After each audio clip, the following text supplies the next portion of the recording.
Assalomu alaykum barchaga. Hammani bu yerda ko'rib turganimdan juda ham xursandman. Bugungi vebinarimizni qisqacha dars formatida emas, balki workshop formatida bo'ladi. Agarda o'zingiz veb-sayt bilan shug'ullansangiz yoki onlayn maktabingiz bo'lsa, yoki prodyuser bo'lsangiz, yoki shu ta'lim sohasidagi qanaqandir loyihangiz bo'lsa, yoki onlayn kurslaringiz bo'lsa, juda ham foydali bo'ladi. Chunki real loyihalardan olingan keyslardan instrumentlarni o'zingizni loyihangizni to'g'ridan-to'g'ri qo'llashingizga imkoniyati bo'ladi. Demak, bo'lmasam, boshlaymiz. Sekin. Tak, orqaga qaytamiz.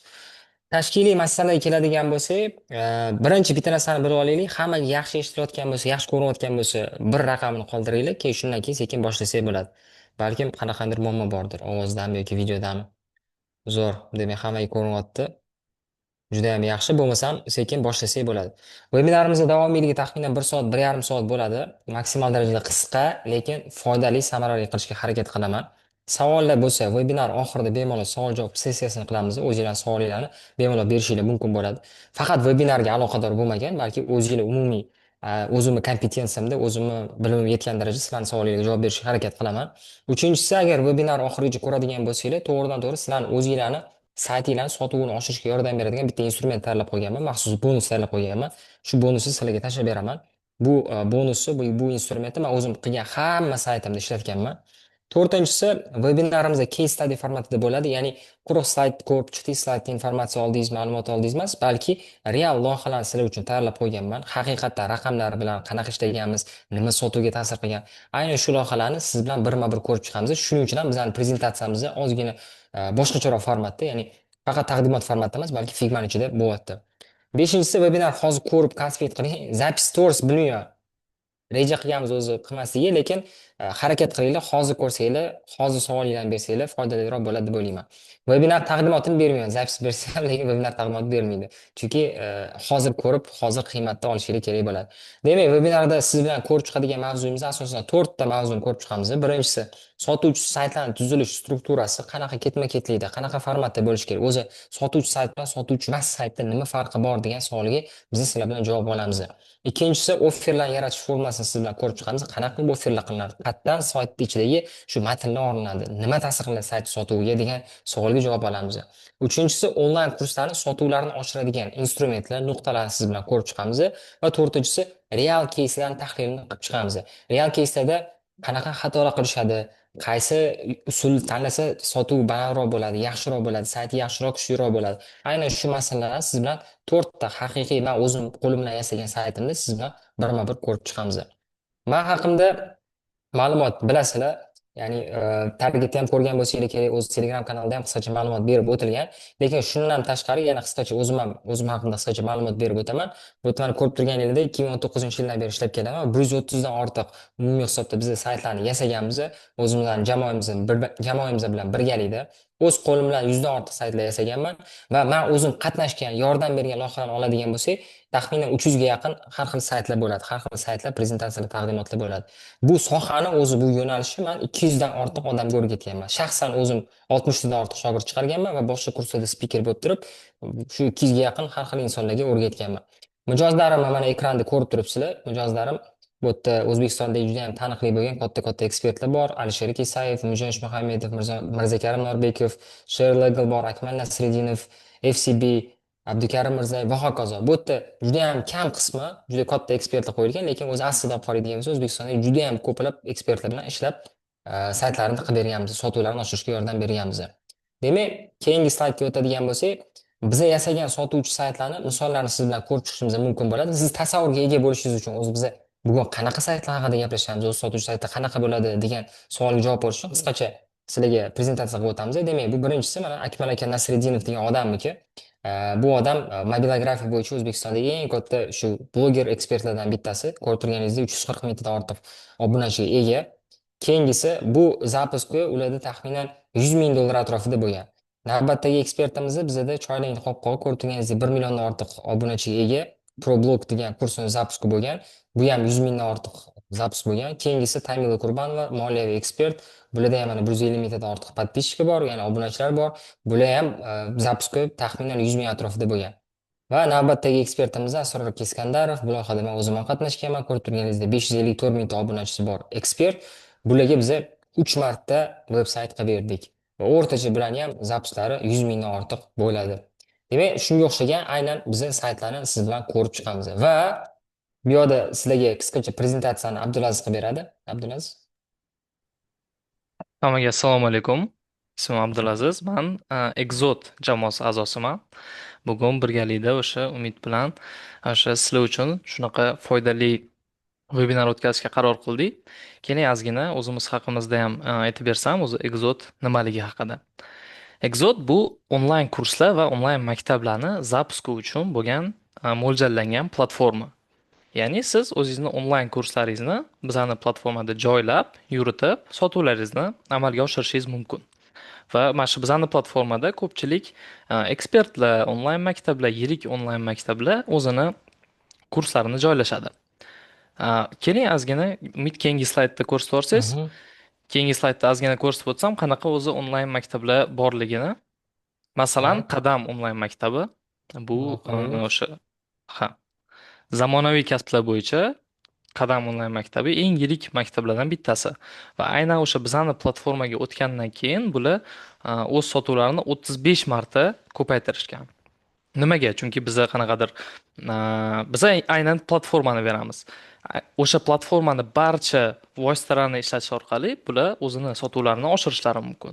Va shuning uchun ham mana shu platforma siz kursingizni qayerga joylashingiz, u ham o'sha sizni sotuvlaringizga albatta katta rezultat beradi, natija beradi. Boshqa keladigan bo'lsak, boshqa maktablarga bu masalan Registon. Registon o'zi bu o'quv markazi va ular o'zini onlayn yo'nalishini ham bizani platformada o'tkazishadi yoki masalan Dizi Pro. Bular 3D modeling yoki boshqa kurslari bor. Bular ham bizani o'zini kurslarini Exot platformasida o'tkazishadi. Bundan tashqari ko'plab individual o'qituvchilar, ekspertlar ham aynan o'sha Exot platformasini tanlashadi. Shuning uchun biza o'zimiz tarafimizdan qanaqadir foydali ma'lumot, har doim foydali vebinar qilib turamiz. Agar kimdir bizning oldingi webinarimizda ishtirok etgan bo'lsa, yozib qoldirishinglar mumkin. Va bugundan boshlab mana bizani birinchi ekspertimiz bu Umid. Undan keyin ham yana foydali vebinarlar qilib boramiz. Keling, hozir endi davom ettiramiz. O'sha saytlar bo'yicha batafsil hammasini ko'rib chiqamiz. Zo'r, juda ham zo'r. Bo'lmasa asosiy mavzuga o'tishdan oldin sotuvchi sayt va oddiy saytni farqini tushunib olishimiz kerak bo'ladi. Chunki ko'pchilik sotuvchi sayt deganda nima qiladi u sayt deylik, saytga odam kirsa sotib beradimi produktini yoki sotuv bo'yicha qanaqandir instrument integratsiya qilinganmi deb o'ylaydi. Keyin farqini siz bilan ko'rib chiqamiz. Oddiy saytda nima bo'ladi desa, oddiy sayt faqatgina quruq ma'lumot beradi. Ya'ni saytga kirdingiz, sayt vizitkaga o'xshaydi. Kompaniya haqida yoki qanaqandir aytaylik, kursingiz haqida faqatgina ma'lumot beradi. Hech qanaqangi call to action yo'q, hech qanaqangi knopka yo'q, hech qanaqangi odamlarni saytda mahsulotni sotib olishga undaydigan qanaqandir triggerlar bo'lmaydi. Keyingisi ariza qoldirishga undamaydi. Ariza qoldirish uchun oddiy saytlarda sabab bo'lmaydi. Saytga kirdingiz, ma'lumot oldingiz, chiqib ketdingiz. Keyingisi konversiyangiz juda ham past bo'ladi, bu aniq.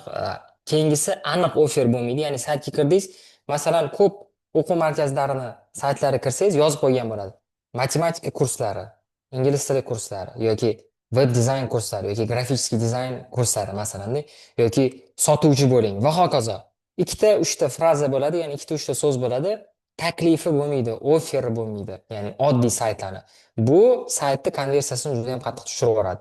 Keyingisi g'oyani sotmaydi. Saytga kirdingiz, umuman odamni ichida mana mahsulotni ichiga kirganingizdan keyin, saytni ichiga kirganingizdan keyin mana shu produktni olsam hayotim o'zgarib ketar ekan, shu produktni sotib olgim kelyapti. Qanaqa qilib shu produktni mahsulotni sotib olsam bo'ladi degan fikr tug'ilmaydi.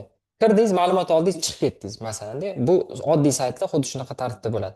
Va eng oxirgisi oddiy saytlarda kirasiz, faqatgina ariza qoldirish imkoniyati bo'ladi. U yerda na sotuvni avtomatlashtirilgani bor, na bir sizni aytaylik ishingizni osonlashtirib beradi yoki sotuv bo'limingizni osonlashtirib beradi. Ya'ni umuman foydasi yo'q. Oddiy saytda o'zi odamlar nimaga qiladi desa, birinchisi ikkita sababi bor. Birinchisi, bir xil kompaniyalar faqatgina saytni bo'lish uchun qiladi, internetda bo'lish uchun qiladi. Ikkinchisi, ko'pchilik o'sha sotuvchi sayt o'zi qanaqa qilish kerakligini bilmasligi. Bu katta sabab. Endi sotuvchi sayt o'zi nima bo'ladi? Qanaqa sotuvchi sayt desa, saytga kirgan odam ariza qoldirishga undaydi. Saytga kirganingizda har bitta ekran, har bitta rasm, har bitta matn, har bitta bo'lim sizni miyangizga shu mahsulot sotib ol degan sizga ko'zga to'g'ridan to'g'ri ko'rinmaydi, lekin sizni miyangizga shunaqangi triggerlar beradi, sizni miyangizga shunaqa signallar beradi. Keyingisi sayt konversiyasi maksimal darajada baland bo'ladi. O'zi erishish mumkin bo'lgan eng maksimal konversiyani aynan sotuvchi saytda ko'rsatadi. Keyingisi sotuv bo'limidagi menejerlarning vaqtini tejaydi. Ya'ni sotuvchi sayt ichida shunaqangi ma'lumotlar qo'yilgan bo'ladiki, shunaqangi ma'lumotlar yozilgan bo'ladiki, masalan, tasavvur qiling. Oddiy sotuv menejeri internetdan lid oldi. U bilan 15 minut gaplashadigan bo'lsa, mahsulotni tushuntirib berish, mahsulot ichida nima bo'lishi, masalan, onlayn kursi bo'ladigan bo'lsa, kurs ichida qanaqangi etik kuchli taraflari bor, hammasini tushuntirib berish uchun 15 minut vaqt sarflaydigan bo'lsa, sotuvchi saytlarni qilganingizda siz sayt ichida shunchalik yaxshi, batafsil, samarali ma'lumot berasizki, sotuv menejeri u 10 minut, 15 minut o'tirib uni tushuntirib berish shart emas. Telefon oladi, gaplashadi, uzog'i borsa 5 daqiqa gaplashadi yoki borsa maksimum 7 daqiqa gaplashadi, keyin mahsulotni o'sha odam sotib oladi. Ya'ni salkam 2-3 barobarga sotuv menejerlarining vaqtini tejab beradi. Navbatdagisi sotuv jarayonini avtomatlashtiradi. Mana misol uchun hozir O'zbekistonda odamlar qanaqa voronkada ishlaydi? Odamlar vebinarga odamlarni yig'ishadi, vebinardan keyin saytni berishadi. Sayt ichida sotuv bo'limi, ya'ni sotuv tizimlari integratsiya qilingan bo'ladi. Click bor, Payme bor, Uzum bor va hokazo har xil programmalar bor. Bular integratsiya qilingan bo'ladi. Vebinardan keyin odamlar saytga kirib turib, to'g'ridan to'g'ri sayt ichida to'lovini amalga oshiradi. To'lovni amalga oshirgandan keyin, ya'ni sayt sizga to'g'ridan to'g'ri sotuvchini o'rnini bosib beradi. Bir xillar nima qiladi? Ya'ni sayt ichida to'g'ridan to'g'ri to'lov bo'lmasa, saytga kirdi odam masalanda, keyin ariza qoldirdi, unga sotuv bo'limi alohida telefon qilib turib, Telegramdan gaplashib, karta tashlab ber, yana o'tqiz. Ya'ni aynan sayt shu sotuvchi bilan odamni sotib oluvchining o'rtasidagi masofani yaqinlashtirib beradigan instrument bo'lib o'zi ishlashi kerak bo'ladi. Va keyingisi, eng oxirgisi odamlarga shu umumiy g'oyani yaxshilab chiroyli qilib upakovka qilib berish kerak. Odamlar ichida hissiyot paydo bo'lishi kerak bo'ladi. Shu mahsulot olishim kerak ekan, shu meni muammomga yechim bera olar ekan degan tasavvur paydo bo'ladi. Ya'ni bu yerda mana siz bilan sotuvchi sayt bilan oddiy saytni farqini tushunib oldik. Endi qo'shimcha narsalar bor. Bu vizual, texnik taraflar bor. Uni alohida ko'rib chiqamiz, lekin hozir mana sizga savol bersa, oddiy sayt nima, sotuvchi sayt nima desa, endi mana shu slayddan keyin siz bemalol javob bera olasiz. Endi keling navbatdagi misolga o'tsak, siz bilan real case misolda ko'rib chiqamiz prezentatsiyada. Keling real case misolda ko'rib chiqamiz. Bu yerda mana bularni tanishingiz kerak. Alisher akani kim taniydi? Taniganlar plyus bosib qo'yinglar. Kim bularni oldin ko'rgan? Qanchadan beri kuzatasiz o'zi bilan? Ularni kurslari, targetlar, reklamalari chiqqanmi sizlarda misol uchun? Mana misol uchun taniydiganlar bor ekan. Bu juda ham eski case'imiz, lekin katta foyda olib kelgan. Haligacha aktualligini yo'qotmagan sayt bo'lganligi uchun ham men bu yerda real case formatida bularni qo'ymoqchiman. Demak, bular eski sayti. Esimda yo'q. Balkim adashmasam shu 2021 yo 22-yillarda qilingan sayt edi. Bu oldingi sayti. Mana bu xuddi shunaqa tartibda bo'lgan. Bular qanaqa saytni qilishgan desa, prosta tildani ichiga kirishganda, tildada o'sha standartning o'zini bloklari bo'ladi. O'sha standartning bloklarini olib turib, aytaylik, o'sha arizalarni olishni boshlagan saytlar. Keyin bular bizga aloqaga chiqishgan, saytimizni sotuvchiroq qilib bering, yaxshiroq qilib bering, redizayn qilib bering deb aloqaga chiqishgan. Va aloqaga chiqishganda biza polностью buni reviziya qilganmiz. Juda ham qiynalashtirib olmaganmiz, juda ham ko'p vizual narsalar qo'shmaganmiz, sababi jiddiy odam faqatgina mavzu bo'yicha gapirish kerak, bachkanalashmaslik kerak, minimal tarzda ma'lumotlarni berish kerak. Biza qilganimiz nima? Birinchi ekran ozgina o'zgartirganmiz, yaxshi rasm qo'yganmiz, birinchi ekranga ularni sotadigan ma'lumotlar qo'shganmiz. Keyin bo'limlarni ko'rsangiz, bu yerda har bittasiga alohida opisiya yozilgan, bu yerda ko'rayotgan bo'lsangiz, hammasi bir xil tekst bo'lib qolgan. Tegi bir xil bularni hammasi ko'rayotgan bo'lsangiz. Keyin mana bu yerdagi ular haqidagi ma'lumotlarni ishlagan brendlarni vizual jihatdan ozgina yaxshiroq, chiroyliroq ko'rinadigan qilganmiz. Sababi mana bu yerda 400% aniq ko'zga ko'rinib turibdi. 183% aniq ko'zga ko'rinib turibdi. Bu yerda katta-katta brendlar aniq ko'zga ko'rinib turibdi. Lekin misol uchun botga qaraydigan bo'lsangiz, odam ko'radi-da, matn ekanda tez o'tib ketadi. Ya'ni o'sha har bitta minimal kichkina mayda chida detallar ham odamni aytaylik shu qaror qabul qilishiga ta'sir qiladi. Kursda nimalar bo'lishi blokini qo'shganmiz. Aytaylik, kurs jarayoni blokini qo'shganmiz. O'quv dasturi bor. Keyin kursdan olinadigan natija bo'limini qo'shganmiz. Case'larni qo'shganmiz. Kimlar bilan ishlaganini qo'shganmiz. Ya'ni kimlar bilan ishlaganmiz, qaysi kompaniya egalari bularni kurslariga kelib turib o'qiganini qo'shganmiz. Ariza qoldirish bor. Bu yerda yana bu yerda aytaylik skidka qaysidir sanagacha aytaylik chegirmalar tugaydi degan mavzu bor va bu yerda mana eksklyuziv narsa, ya'ni offer Faqatgina kurs bitiruvchilari milliard pulga qo'shila oladigan narsa. Va oxirida Telegram bilan bog'lanish va ariza qoldirish tugmasi bor. Endi, endi a, qaranglar. Nima deb o'ylaysizlar? Nima deb o'ylaysizlar? Birinchi sayt konversiyasi necha foiz bo'lgan, ikkinchi sayt konversiyasi necha foiz bo'lgan? Taxmin qilib ko'ringlar. Chatda yozsanglar bo'ladi. Taxmin. Sotuvga Xohlagan. konversiyami yo Yo'q, qanaqa? sotuvga emas, chunki bu yerda Qanaqa? sotib olish instrumenti yo'q-ku. Ariza Да, да, qoldirish да. konversiyasi. Ariza qoldirishga. Aha, ariza Lekin shu qoldirish narsani konversiya. inobatga olish kerak, bularni sotuv menejerlari juda ham kuchli sotuv menejerlari. O'ta kuchli. Tak, zo'r, 20% ga oshgan bo'lsa kerak, 40% ga oshgan bo'lsa kerak, 90% ga oshgan bo'lsa kerak. Juda ham yaxshi. Mayli, sizlarni qiynab o'tirmayman. 70% deb yozibdi mana bu yerda bittasi. Birinchi eski saytini konversiyasi biz borganda har doim hisoblaymiz, eski sayt o'zi necha foiz deb, 7% bo'lgan. Ariza deganda ariza qoldirish, ya'ni 100 ta odam kirsa, har 100 ta odamdan 7 tasi ariza qoldirgan. Har 100 ta odamdan. Endi buni bilmayman, uni ichida nechta odam sotib oladi, masalan. 7 ta bo'lsa, даже misol uchun yo'q deganda sotuv bo'limini konversiyasi misol uchun 20% deganda ham 7 ni 20% nechta bo'ladi misol uchun? Juda kam bo'ladi. Ya bitta odam sotib oladi, 7 tadan yo misol uchun maksimum borsa 2 ta odam sotib oladi. Endi biza qilib berganmiz, biza qilib berganda ham unaqa fantastik darajada katta oshib ketmagan, 21% gacha chiqarganmiz. O'sha paytda 21% ga chiqarganmiz. Qayerdan bilganimiz, biz mana bu saytni ishlatayotgan payt 7% da biz saytni o'zgartirdik.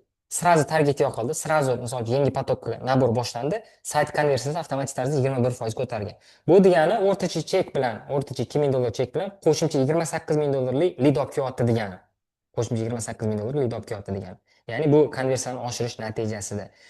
Endi siz bilan aynan shu bugungi vebinarimizda qanaqa qilib biza nima instrumentlar foydalandik, qaysi instrumentlar foydalansak, sizlar ham sotuv saytinglarni konversiyasi baland bo'lishini birma-bir ko'rib chiqamiz.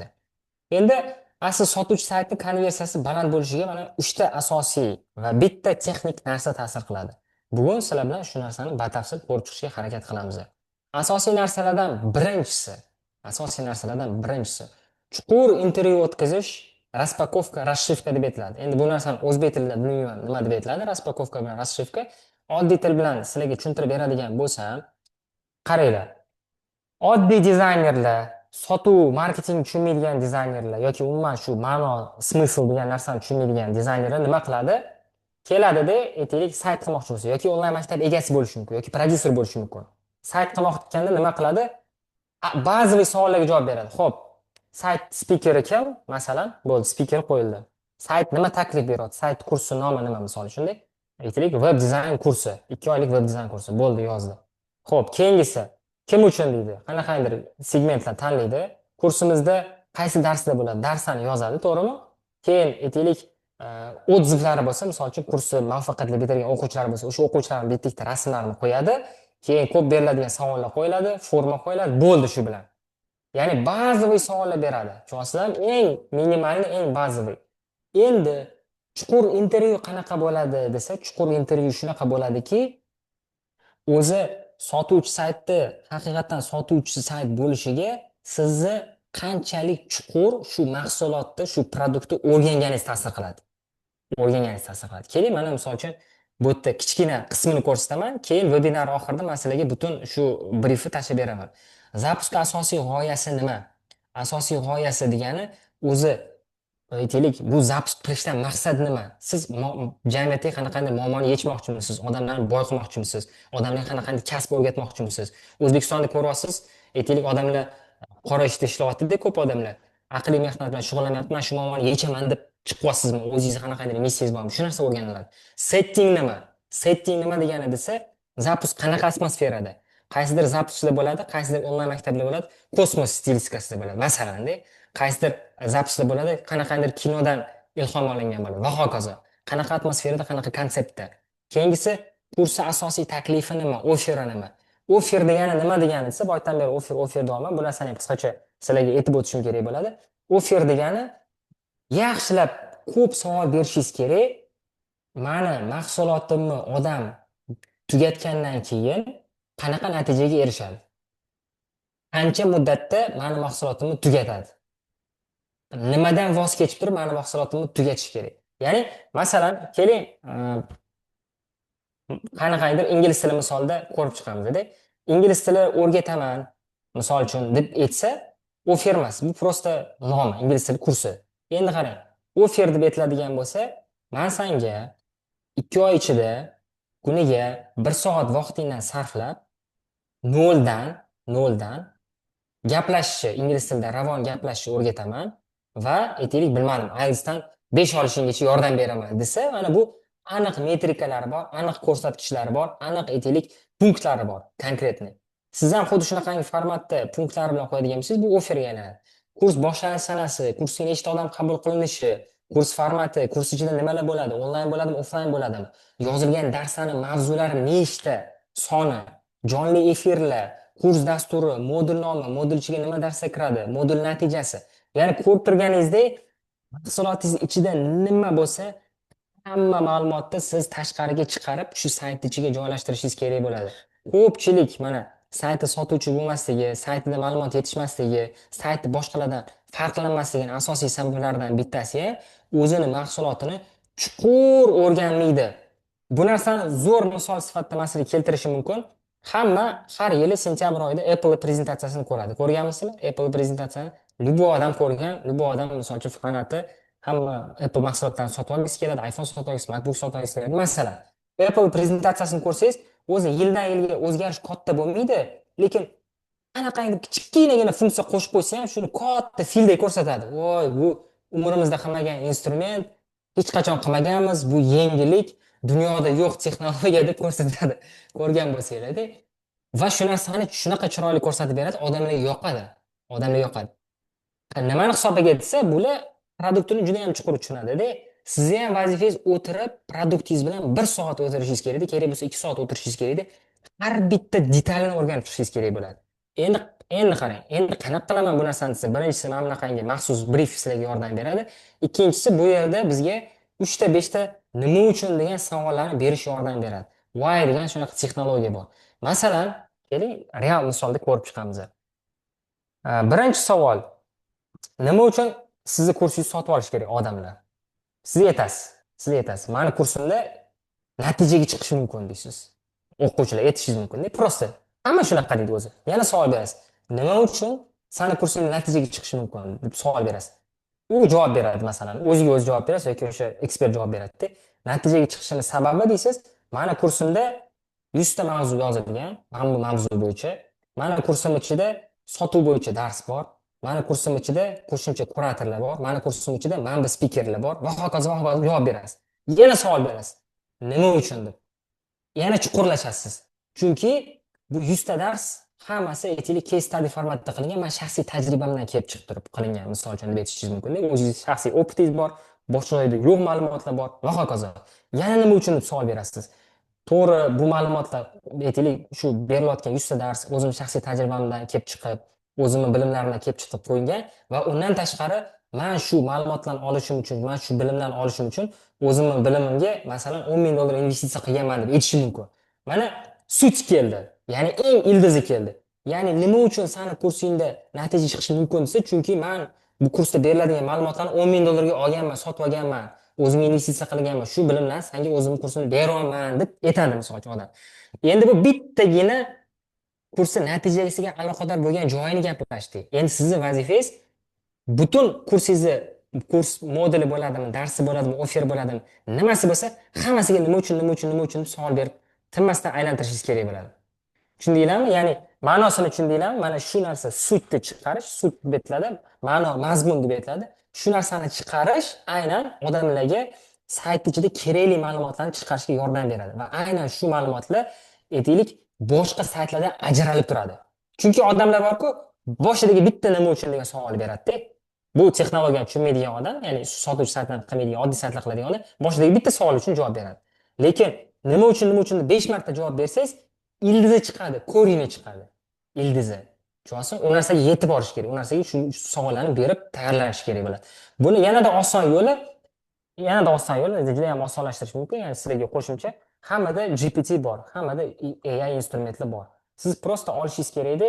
o'zingizni produktingiz haqidagi hamma ma'lumotlarni yig'ib, o'zingiz miyangizda bilgan ma'lumotlarni yig'ib, GPTning ichiga joylaysizda va GPT yana savol berasiz. Shu ma'lumotlardan kelib chiqib turib, menga aytaylik chuqur intervyu uchun savollarni tuzib ber, nima yetishmayapti, nima qilsam kuchliroq bo'ladi deb zaпрос berishingiz kerak bo'ladi, prompt berishingiz kerak bo'ladi. Shundan kelib chiqib, GPT sizga o'zingizni sohangiz bo'yicha, o'zingiz yo'nalishingiz bo'yicha maxsus savollarni tuzib beradi.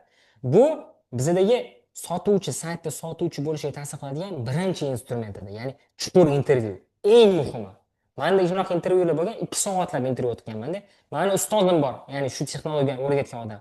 Bu odamning maksimal rekordi 7 soat intervyu o'tgan.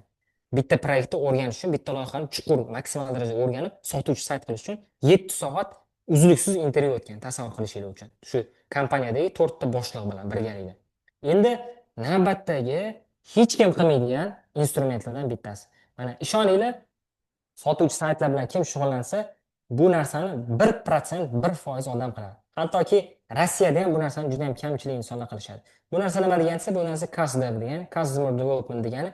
Nima degani desa, odamlar sayt qilayotganda, sotuvchi sayt qilayotganda mana bu briefni o'tkazishi mumkin. O'zi ko'pchilik ham o'tkazadi, lekin hozir men aytgandaqa darajada chuqur o'tkazmaydi. Va shu bilan tugaydi. Shu bilan men hamma ma'lumotga ega bo'ldim deb o'ylaydi-da. Lekin o'zi aslida qachon siz to'liq ma'lumotga ega bo'lasiz desa, siz bu yerda mana punkt bor. Saytni ichida odamlarning miyasidagi muammolari va ular xohlayotgan gaplarni yozish konversiyani oshiradi. Tushundingizmi? Sayt ichida odam o'zi miyasidagi bor muammoni yozsangiz, saytga kirganda sayt ko'zgu bo'lishi kerak. Oddiy til bilan aytganda, sayt kirganda sayt o'sha odamning ichini ko'zgusi bo'lishi kerak. Sayt o'sha odamni kirganingizda, misol uchun o'sha potensial auditoriya kirsa, o'qiyotgan muammolari hammasi miyasidagi muammolar bilan birga bir to'g'ri kelishi kerak. Saytda yozilgan natijalar, ya'ni sen erishasan bu dastur o'tganingdan keyin deb yozilgan natijalar u miyasida xohlayotgan natijalar bo'lishi kerak. Saytda yopilgan e'tirozlar o'sha odamning miyasidagi e'tirozlar bo'lishi kerak. Endi bu narsani men qayerdan bilaman desa, oddiy misol 3 ta auditoriya bilan siz CASDEV o'tkazishingiz kerak. CASDEV degani nima degani? Suhbat degani. Suhbat, savollar berish degani. Qanaqa savollar berish desa, sizni kursingizga ro'yxatdan o'tgan, lekin sota olmagan odamlar bilan gaplashishingiz kerak. Nimaga sota olmaganini aniqlashingiz kerak. Ularning miyasida nima e'tirozlari paydo bo'ldi, nimaga olmadi, nima muammo bo'ldi, nima to'sqinlik qildi. Sizni kursingizni o'tib natijaga chiqqan odamlar bilan gaplashish kerak. Tushundingizmi? Va uchinchisi, sizni kursingizga kirib, lekin kursingizda o'qishni tashlab ketgan odamlar bilan gaplashish kerak. Mana shu 3 ta auditoriya bilan gaplashsangiz, 3 ta auditoriya bilan gaplashsangiz, odamlarning miyasida nima o'ylayotganini aniq topa olasiz va sayt ichida ularni aniq muammosiga tegadigan, ularni aniq yuragigacha yetib boradigan punktlarni yoza olasiz. Aynan shu narsani ko'pchilik qilmaydi. Har bitta auditoriya bilan hatto 10 tadan yoki 15 ta odam bilan gaplashsangiz, taxminan shu 45 tacha, 50 tacha odam bo'ladi. Shunaqa ko'p ma'lumot olasiz. Bu nafaqat sayt uchun, produktingizni kuchaytirish uchun, umumiy marketingingizni, kreativlarni kuchaytirish uchun, berayotgan oferingiz, webinaringiz mavzusi, webinar ichidagi prezentatsiyalarni qilish uchun juda katta informatsiya, juda katta ma'lumot beradi. Ko'pchilik nima qiladi? O'zi miyasidan o'ylab topadi. Ya'ni bu kurs kim uchun desa, mana bunaqa auditoriya uchun deydi, masalan, endi boshlayotganlar uchun deydi. O'zi miyasidan o'ylab topib yozishga harakat qiladi. Kerak emas. Sayt ichidagi 90% ma'lumotlarni siz miyangizdan emas, siz bor ma'lumotlardan olib turib yozishingiz kerak bo'ladi. Mana shu eng katta nuqtalardan bittasi hisoblanadi. Ya'ni bu ikkinchi qismi, CASDEV qismi hisoblanadi. Keyingisi endi ikkinchi qismi o'tgandan keyin uchinchisi vizual upakovka hisoblanadi. Nimaga vizual upakovka hisoblansa va nima uchun bu eng oxirgi etapda, eng oxirgi o'rinda turibdi desa, sababi saytda hozir ko'rganimizdek birinchi navbatda o'sha saytda yozilgan matnlar, sayt ketma-ketligi muhim. Va eng oxirgi navbatda bu saytda dizayn qismi muhim. To'g'ri ta'sir qiladi dizayn qismi. Unaqa katta darajada emas. Va vizual upakovkada nimaga e'tibor berish kerak desa, birinchi ekranda odamlarni ushlab qolish kerak. Chunki saytda qolish yoki qolmasligini odam 2 soniyadan 6 soniyagacha bo'lgan vaqtda hal qiladi. Tasavvur qiling, saytga kirdingizda 1-2 deb sanadingiz, odam agar saytda qolmoqchi bo'lsa, qoladi.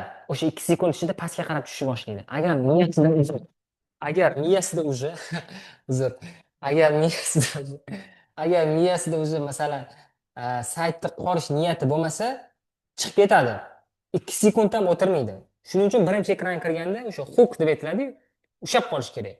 Mana vizual upakovkani ko'rgan bo'lsangiz, mana bizani xohlagan saytimizdan misol uchun olib qaraydigan bo'lsangiz, juda ham ko'plab bu yerda ekspertlar uchun qilganmiz.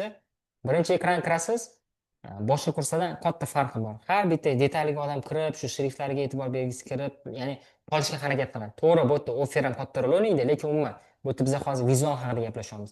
Yoki bu yerga kiramiz, misol uchun kirdi, bu yerda mana misol uchun qaysi kompaniyalar bilan ishlaganligi, qancha tajribasi borligi, dash qattiq bitirgani ham yozilgan, misol uchun mana bu yerda. Bu yerda uning kuchli taraflari yozilgan. Knopka, chiroyli knopka qilingan, mijozlari yozilgan masalan, ushlab qoladi. Kirdi, nechta o'quvchi o'qigan, boshqa kurslardan farqi, necha yoshdan qabul qilinadi. Bu yerda misol uchun konsultatsiya birinchi dars bepulligi mana 100 ming so'm X qilib o'chirib qo'yilgan masalan. Juda ham ko'plab. Yoki mana misol uchun mana bu saytga kiramiz. Boya aytdim-ku, har bitta saytda o'zining konsepsiyasi bor, o'zining g'oyasi bor, o'zining settingi bor. Bu yerda kosmos stilistikasida. Saytda ichidagi masalan offerga qiziqmasa ham odam хотя бы kirib turib vizualni ko'rib oxirigacha o'qigisi keladi. Ya'ni bizadagi mana 3-chi katta instrumentlardan bittasi bu vizual upakovka hisoblanadi. Mana ko'rib turganingizdek, har bitta ekspert uchun o'zgacha, boshqacha stilistikasida bir-biriga o'xshamagan har xil bu yerda mana bunaqa stilda vizual qilingan, bu yerda bunaqa stilda vizual qilingan. Bu yoqda mana uy umuman boshqa temada. Ko'rib turganingizdek, ya'ni qisqa qilib aytadigan bo'lsak, bizadagi mana 3-punkt bu imенно vizual hisoblanadi. Demak, hammasi tushunarli bo'lyaptimi, sizga foydali bo'lyaptimi? Plus qoldiringlar. Keyin bu ungacha men bitta savolga bu yerda javob beraman. Mijozlar bilan gaplashish haqida aytyaptilarki, masalan, kurs sotmoqchi bo'lgan odam aytaylik, birinchi marta kurs sotyapti va shu vaqtda qanday so'rovdan o'tkazish kerakligi haqida ma'lumot, albatta ma'lumot bera olaman. Demak, qarang, agarda bu ekspert umrida birinchi marta kurs sotmoqchi bo'lib, kurs sotayotgan bo'lsa, umrida birinchi marta o'zini onlayn maktabini qurayotgan bo'lsa, bu yerda nima qiladi? Bu yerda agarda o'zini qanaqaydir Instagramdagi auditoriyasi bo'lsa, o'sha auditoriyasidagi odamlar bilan bepul so'rovnoma o'tkazadi. O'zini auditoriyasi bilan. Agar auditoriyasi ham yo'q, hech qanaqa narsasi yo'q, noldan kelgan ekspert bo'lsa, target yoqib kursini sotishga harakat qiladi. Masalan, auditoriyani qayerdandir jalb qilish kerak, leadlarni qayerdandir jalb qilish kerak. O'sha jalb qilgan odamlarga birinchi navbatda sotishga harakat qilmaydi. Birinchi navbatda o'sha ularning og'riqlarini, muammolarini o'rganishga harakat qiladi. Tushundingizmi? O'zi ideal holatda birinchi navbatda auditoriyangiz bo'lishi kerak. Auditoriyasiz boshlasangiz ancha qiynalasiz. Endi auditoriyangiz bo'lmasa, target yoqqandan keyin hech bo'lmasa shu 10 ta 15 ta odam bilan mahsulotingizni hali sotmasdan turib, shu so'rovnomani o'tkazib olishingiz kerak bo'ladi. Shu o'tkazib olganingizdagina siz yaxshiroq offerlar, yaxshiroq takliflar bera olasiz. Ya'ni bu shu instrument hisoblanadi. Endi qarang, siz bilan birinchi instrumentni ko'rdik. Bu chuqur raspakovka, расшивка, intervyu. Keyingisi KazDev'ni ko'rib chiqdik, o'rgandik. Vizualni ko'rib chiqdik siz bilan. Ya'ni birinchi ekranda odamlarni ushlab qolish o'ta muhimligini siz bilan ko'rib chiqdik. Endi navbatdagisi nima ta'sir qiladi desa, konversiyaga ta'sir qiluvchi elementlar bor. Konversiyaga ta'sir qiluvchi elementlar bor. Keling, siz bilan bu narsani real casedan misolda ko'rib chiqamiz. Mana sizlarga mana 3 ta har xil, 3 ta emas 4 ta har xil o'zim qo'lim bilan qilgan saytlar tayyorlab qo'yganman. Mana shu saytni men o'zim qo'lim bilan qilmaganman. Bu saytni men shogirdim bilan birgalikda qilganman. Qolganlarni hammasini biz o'zimizda qilganmiz. Endi qarang. Biza umumiy sayt ichidagi matnlar haqida gaplashdik, umumiy vizual haqida gaplashdik, ichidagi aytaylik shu offerlar haqida gaplashdik. Endi navbatdagi sayt ichidagi sotuv konversiyasiga ta'sir qiladigan elementlar u nima desa, birma-bir ko'rib chiqamiz. Elementlar har doim bir xil bo'lmaydi, universal bo'ladi. Har xil joyda har xil instrument bo'ladi, har xil joyda har xil format bo'ladi. Endi bu yerda nima elementlar bor desa, mana misol uchun, masalan, mana shu ekranga ko'rib turibmiz, shu ekranda sotuvga nima ta'sir qiladi desa, mana taklif berilyapti. Bu yerda endi nima taklifligi yozilmagan, o'zi aslida nima taklifligi yozilishi kerak. Bu Figmadan qolib, aytaylik, screenshot qilganman. Nima taklifligi yozishi kerak. Masalan, bu yerda 20% chegirma beryapsizmi, 30% chegirma beryapsizmi yoki nimadir bepul beryapsizmi? Bu yerda timer turibdi. To'g'ridan-to'g'ri birinchi ekran kirganingizda timer qancha vaqt qolganini ko'rsatib turibdi. Bu mana sotuvchi elementlardan bittasi. Bu sotuvchi elementlardan bittasi. Qanaqangi offer berasiz, shu timerni birinchi ekranga olib chiqib qo'ydingiz. Eng birinchi ekranga olib chiqib qo'ydingiz. Endi qarang, elementlarning navbatdagisi. Masalan, kursga ro'yxatdan o'tish turibdi, kurs dasturi bilan tanishish turibdi. Mana bu ikkinchi knopka, kurs dasturi bilan tanishish knopkasi, bu o'sha sotuv elementi, sotuvni oshirishga yordam beradigan instrumentlardan bittasi. Nimaga? Saytga kirishingiz bilan kursga ro'yxatdan o'tish tursa, odam qo'rqadi. Hali ma'lumot bilmayman-ku, nimadir qilishim kerak, ma'lumot olishim kerak deydigan xavotir bo'ladi-ku, pastga tushmasligi ham mumkin-da, ehtimoli bor. hali ko'rmasdan turib. Lekin botga qo'shimcha uni o'qishiga undaydigan ma'lumot knopka qo'yadigan bo'lsangiz, hech bo'lmasa pastga tushib programmani ko'radi. Programmani ko'rgandan keyin sotib olish ehtimoli sal balandroq bo'ladi. Keyingisi endi bu yerda qaranglar. Asror Iskandarov shaxsiy brend bo'yicha mutaxassis. Bu yerda ba'zi informatsiya yozilgan. Nimaga? Chunki bularni o'zi ko'pchilik taniydi. Auditoriyasi taniydi. Tanimaydigan odam, ya'ni bu saytga kirmaydi. Lekin bu ham sotuvchi element sifatida ishlatish mumkin. Qachonki, agar bu ekspertni tanimaydigan odam bo'lsa, yangi auditoriyaga zapis bo'layotgan bo'lsa, bu yerda shu ekspertni haqiqatan ekspertligini ochib beradigan instrument qo'shish mumkin. Masalan, agar bu yerga bilmadim, qaysidir любой sohani oladigan bo'lsak, 10 yil tajribaga ega ekspert deb yozib qo'yadigan bo'lsangiz, hammaga qiziqdi. 10 yil ekspert, 10 yil ekspert. Chunki kam unaqa ekspertlar, 10 yil tajribaga ega bo'lgan ekspertlar. Ya'ni mayda chuyda nima detal bo'lsa, hamma detallarni kirgizish kerak bo'ladi. Navbatdagisini ko'radigan bo'lsak, qaranglar. Navbatdagisida o'zingiz taniyapsizmi? Tadbirkor kuchli mutaxassis digital soha vakillari uchun tuzilgan dastur. Aytilganda, bu ham o'sha sotuvchi saytda konversiyasi ta'sir qiladigan instrumentlardan hisoblanadi. Bu yerda batafsil yoritilmagan, lekin keyingi slaydlarda, keyingi keyslarda siz bilan ko'rib chiqamiz. Bu yerda nima desa, mana har bitta punkt, har bitta ko'rayotgan punktinglar bizda KazDevdan olingan. O'sha KazDev qilganmiz. KazDevda odam aytgan, bizaga real odam aytganda, doim kontent yarataman, lekin obunachilarim ham, mijozlarim ham kelmayapti deydi.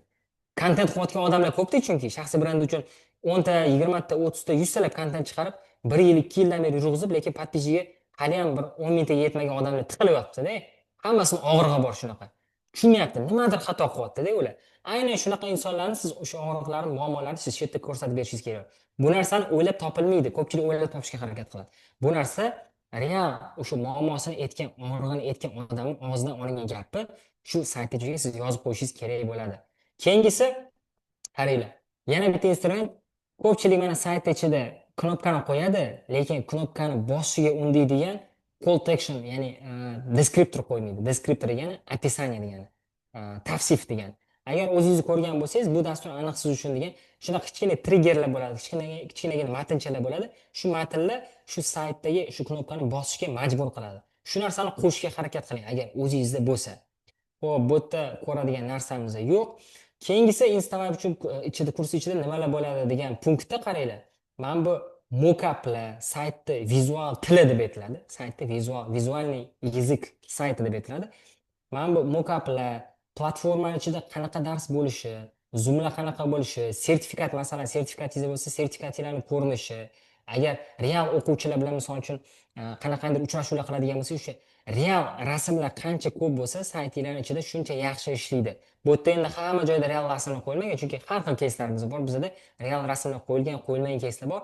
Lekin mana sizlar uchun bilib qo'yinglar, agarda fake rasmlar qo'yayotgan bo'lsangiz, masalan, misol uchun bu yerda Asror aka emas, qanaqandir boshqa odam rasmi bo'lsa, bu o'zi konversiyani pastroq bo'lishiga ta'sir qiladi. Qancha ko'p real rasm bo'lsa, shuncha ko'p ta'sir qiladi. Navbatdagi elementlardan bittasi, masalan, bu dastur ichiga qaysi ekspertlar kelishi, qaysi spikerlarni chaqirishingiz yoki agarda boshqa spikerlarni chaqirmasanglarda, o'zingizlarning kursinglardagi kuratorlar bo'lsa, o'sha kuratorlar haqida ma'lumot. Ko'pchilik kurslarda shu kuratorlar haqidagi ma'lumotni yozmaydi. Просто tashlab ketadi. Shu kuratorlarimiz bor deydi, lekin kim u, rasmi qanaqa, odamlar bilgisi keladi, shu ma'lumotni qo'yish kerak bo'ladi. Navbatdagisi, kursning nomi bilan nima bo'lishini yozadi, lekin kurs ichidagi qo'shimcha materiallar nima bo'lishi, qanaqa modul natijasi nima bo'lishini ko'pchilik yozmaydi. Va navbatdagi yana bitta elementlardan bittasi, ko'pchilik yozadi. Sarlavhalar ikkita turga bo'linadi. Oddiy sarlavhalar bor, tranzitiv sarlavhalar bor. Nima degani desa, gapiradigan sarlavha. Siz bu yerga yozib qo'yishingiz mumkin. Kurs dasturida bitta so'z. Odam o'qib o'tib ketishi mumkin, o'qimasligi mumkin. Lekin bu yerda kurs dasturi bilan tanishing. Bu dastur sizni xarid qilganingizdan so'ng 12 ta modul va 50 dan ortiq darslardan iborat kurs ochiladi desangiz, odamlarga boshqacha ta'sir qiladi. Oho, 50 ta dars bor ekan deb. Lekin quruq kurs dasturi deb yozib qo'ygan bo'lsangiz, odam shunday o'tib ketadi. Qaramay o'tirmaydi. Ya'ni sarlavhalarni harakat qilaylik, shunaqa bo'lishi kerakki, gapiradigan sarlavha bo'lishi kerak. O'qiganda sarlavhadan qanaqandir foyda olsin, sarlavhadan qanaqandir ma'lumot olsin. Saytda hech qaysi bir element, hech qaysi bir rasm, hech qaysi bir ikon ma'nosiz, mazmunsiz bo'lmasligi kerak. Hammasi qanaqandir bir foydali ma'lumot berish kerak bo'ladi. Navbatdagisi mana 50 ga yaqin o'quvchilar va hokazo. Bu yerda ham ko'rayotgan bo'lsanglar, son yozilgan, 50 ga yaqin deb yozilgan va masalan, bularni ham rasmi bilan ismini qo'yib qo'yishimiz mumkin edi. Yo'q, yo'nalishini qo'yganmiz. Nima sababdan yo'nalishini qo'yganmiz desa, sababi ko'pchilik o'ylaydi. ko'ylak atelyesi, ko'ylak tikadi. Ko'ylak tiqadigan odamga ham shaxsiy brend kerakmi deb o'ylashi mumkin-da. Auditoriya orasida shunaqa odam chiqib qolishi mumkin. Yoki sug'urtani shaxsiy brendga nima aloqasi bor deb o'ylashi mumkin. Ya'ni odamlar miyasida shunaqa e'tirozlar bo'lmasligi uchun, shu e'tirozlarni yopib ketish uchun kerak bo'lsa bu yerda yo'nalishini yozishimiz mumkin. Agar yo'nalishi bo'lmasa, daromadini yozishimiz mumkin. Daromadi bo'lmasa, misol uchun, bilmadim, sohasini yoki natijasini yozish mumkin va hokazo. O'sha odamda qanaqandir muhim kalit ma'lumot bo'lsa, o'sha ma'lumotlarni yozib ketishimiz mumkin bo'ladi. Va keyin qarang, bu natijalarga 500 ga yaqin Insta-Vibe kursimizni tamomlagan o'quvchilar natijalaridan bir qismi xolos deyapmiz. Kichkinagina kolичествоsi, kichkinagina qismi. Endi pastga o'tamiz. Endi bular haqida ma'lumot, bu bazaviy informatsiya, bu yerda qiziq joy yo'q. Tariflarga keladigan bo'lsak, mana tariflar qarang. Tariflarda ham ko'pchilik nima qiladi? Tariflar prosta tarifning nomi va tarifi ichidagi tekstda yozadi. Bizda qanaqa qilingan? Tarif o'zini aykoni bor. Tarifning o'zgacha nomi bor. Tarif kim uchunligi qanaqa? Tarif tavsifi bor. Tarif ichiga nimalar kiradi? VIP tarif ichiga nimalar kiradi? Qo'shimcha natijalar uchun nimalar beriladi? Davomiyligi, qancha davomiyligi? Mana bu yerda vizual qilib turib, bu yerda 3 oyga, bu yerda 6 oyga, bu yerda 12 oyga dostуп beriladi, ko'rsatib berilgan. Kuratorlar kim? Kuratorlarning rasmi qo'ygan. Bu yerda fake rasmlar turibdi, lekin asosiy saytda real kuratorlarning rasmi qo'yilgan bu yerda masalan. Asror Iskandarov nazorat, Asror aka o'zini ham rasmi turibdi masalan bu yerda. Va bu yerda mana skidkani aytaylik sanalari turibdi. Ko'rib turganingizdek, kichkinagina tarif o'zi oddiy narsa, lekin eng sotuvchi qismi-yu, eng sotib oladigan tarif aytaylik joy hisoblanadi. Shuning uchun ham batafsil ma'lumot qo'yilgan. Oxirida bu yerda mana timer ham katta rol o'ynaydi. Soha haqida ma'lumot va bu yerda mana ikki yo'l turibdi, ikki natija, qaysi biri sizniki bo'ladi? Masalan, 2025-yilda dastur o'tasiz, natijangiz mana bunaqa bo'ladi yoki dastur o'tmaysiz, hali ham shu 172 ta obunachi bilan qolib ketasiz degan trigger bo'ladi. Bu yerda nimani ko'rsatish mumkin desa, bu yerda juda do'p bo'lsa, ya'ni dasturni olsangiz odam hayoti qanaqa o'zgaradi, dasturni olmasa, muammoni yechmasa, odam hayotida nima muammo, nima o'zgarish bo'ladi degan narsa bo'ladi. Va bu yerda ko'p beriladigan savollar bor. Ko'p beriladigan savollar ham sotuvchi instrument hisoblanadi. Agar to'g'ri ishlatsangiz, qanaqa ishlatish kerak desa, shu narsani ko'pchilik bilmaydi. Ko'p beriladigan savollar qo'yiladi, lekin javoblari oddiy bo'ladi. O'zi aslida 5 tadan 7 tagacha ko'p beriladigan savol qo'yiladi va ko'p beriladigan savollarga javoblar bor-ku, odamlarni e'tirozlarini yopish bo'lishi kerak. O'zi ko'p beriladigan savollar, bu savollar bo'lmaydi, odamlarning e'tirozi bo'ladi. Natijaga chiqa olmasamchi, pulim yo'q va hokazo, misol uchun, kuchim yetmasachi, imkoniyati bo'lmasachi, shaharda turmasamchi, boshqa shahardan, boshqa mamlakatdan bo'lsamchi va hokazo. Odamning miyasida nima e'tiroz bo'lsa, hamma e'tirozlar yoziladi va sotuvchi formatda shu e'tirozlarga javoblar yozilishi kerak bo'ladi. Demak, bu mana misol uchun bitta кейslarimizdan bittasi edi. Keling, mana bu keysimizni ham ko'rib chiqishingiz mumkin. Misol uchun bu keysimizni ham kirdik.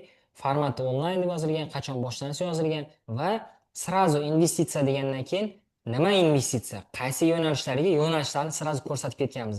Ko'chmas mulk bor, fond bozori bor, IPO bor, pre-IPO bor. Bu kriptovalyuta emas, bu trading emas, forex trading emas. Ya'ni odamlar kirib turib srazu bizga kerakli auditoriyani ajratib olish uchun bu yerda qaysi yo'nalishda biz ishlashimizni batafsil misol uchun yozib ketganmiz. Mana bu yerda ham mana boya aytganimdek deskriptor bo'lish kerak dedim. Moliya bo'yicha xalqaro ekspert, investitsiya sohasida 20 yillik tajribaga ega. 20 yildan beri sohani o'rganayotgan odamga ishonch по-любому baland bo'ladi. Tushundinglar? Bu bitta instrumentlardan bittasi. Keyingisi qaranglar, agar siz ushbu muammolar bo'lsa, demak bu dastur aniq siz uchun. Ya'ni bu yerda tepada yaxshi pul topaman, ammo oyning oxirida pul qolmaydi, pul taqsimlashni o'rganmoqchiman va hokazo. Bu yerdagi ma'lumotlar boya sizlar bilan gaplashganimizdek o'zimizdan o'zimiz o'ylab topmaganmiz, balki Kazdevdan real odamlar bilan gaplashib turib shu ma'lumotlarni olganmiz. Keyin yana bitta instrumentlardan bittasi mana bu yerda zo'r instrument berilgan. 10 yil oldin shu aksiyalarga pul tikib qancha ishlab topgan bo'lar edingiz? Tasavvur qiling, mana sizga ko'rsatyapti-da, masalan, $100 investitsiya qilganingizda agar Google kompaniyasiga $5000 bo'lgan bo'lar, Amazonda $25000, Apple kompaniyasi $11000, Netflix $31000, Visa'da $10000, Microsoftda $8000. Bu nimaga kerak desa, men sizlarga hozir bitta instrument beraman. Odamlarga nimanidir sotishni eng zo'r usullardan biri, eng zo'r emas, eng zo'r usullardan biri shu mahsulotni sotib olmasa qancha pul yo'qotishini ko'rsatib berish kerak. Bo'ldi. Qancha pul yo'qotishini va qancha pul yo'qotayotganini ko'rsatib berish kerak. Hamma shunaqa sotadi. Hamma zo'r sotuvchilar odamlarga yo'qotayotgan pulini hisoblab berib sotadi. Asosan bularni kim sotadi desa, masalan, men bizani hozir mavzuyimizga aloqador emas, lekin qiziq kes CRM o'rnatish bilan shug'ullanadiganlar shunaqa sotadi. Keladida CRM yo'q kompaniyaga prosta hisoblab beradi. San deydi, mana oxirgi 30 kun ichida deydi, agar CRM bo'lganda qo'shimcha 300 million pul ishlagan bo'lardi. CRM yo'qligi hisobiga hozir sen kuniga 30 milliondan pul yo'qotyapsan deydi. Masalan, hamma CRMchilar shunaqa sotadi. Ya'ni kompaniya kelib turib audit o'tkazadi, yo'qotayotgan pulni hisoblaydi. Siz ham ko'rsatib bering. Agar ko'rsata olsangiz, agar sizni produktingiz ruxsat bersa, siz produktingizda bo'lsa, qancha pul yo'qotishini ko'rsatib bering o'sha odamga. Mana bu yerda mana shu instrument foydalangan. Biza ya'ni bu produktni olmasa qancha pul yo'qotishi mumkinligini biza batafsil ko'rsatib berganmiz. Keyin mana yana bitta instrumentlardan bittasi. Ekspertni ochib bera olmaydi ko'pchilik. Ekspert rasmini qo'yadi-da, yozadi, misol uchun. Tamila Qurbonova qanaqangi ekspert ismi? Misol uchun 20 yil tajribaga ega, mana shu sohada ishlaydi deydi. Bo'ldi. Boshqa ma'lumot bermaydi. Shunaqa chuqur ma'lumot berishingiz kerak, ekspertni hamma detallarni o'rganib chiqishingiz kerak bo'ladi. Mana bu yerda yozilgan qarang. Morgan Stanley, tam UBS va hokazoda o'qigan, 2010-yildan boshlab Dubay Xalqaro moliya markaziy bankida o'qigan, Julius Baer va hokazo Shveysariya banklarida millioner mijozlarning pulini to'g'ri boshqarishga yordam bergan, 2009-da O'zbekiston investor sifatida faoliyat yuritgan. Masalan, mana bu universitetlar va hokazo kollejda o'qigan.